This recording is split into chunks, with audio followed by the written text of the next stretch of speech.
if you go to Aussie Online Entrepreneurs Members Only area into Files, then you'll be able to see in that area this little document here, Template Amazon Supplier Agreements. Okay, you'll see that, and there's also loads of other cool shit in here as well for you to go and have a look at.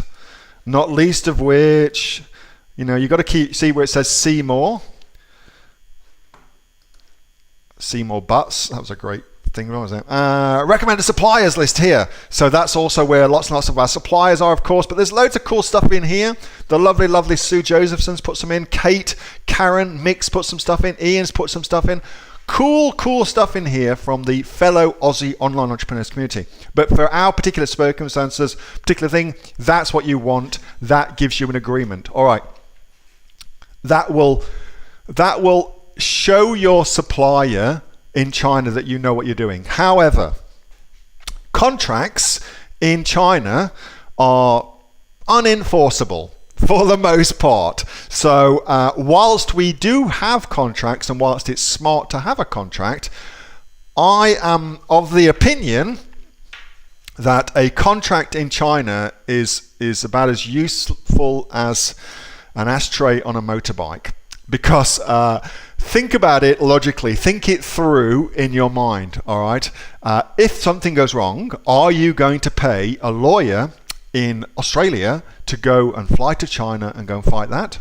No, because that's flipping expensive. Or are you going to go to China and find a Chinese lawyer and get them to fight it? Well, no, because there's a whole language thing you've got to contend with.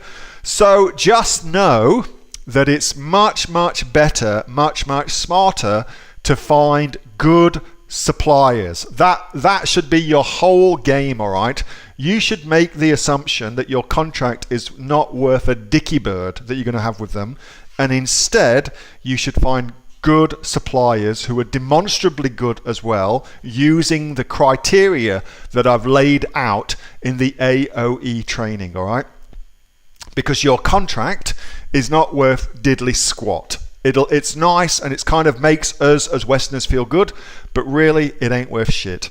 So whilst that's kind of not the best news in the world, the good news is find good suppliers, deal with good suppliers. You won't need contracts, or if you do have a contract, then they will respect it much more than if you find shitty suppliers. So the lesson there, Suzanne, is to find good suppliers. Hey, thanks so much for watching that video, and I hope that you got some massive value from it. Before you go, do you live in Australia? If you do, this is for you. Would you like to learn how to sell things on Amazon here in Australia? Would you like to know what sells really well and what sells for the maximum amount of profit?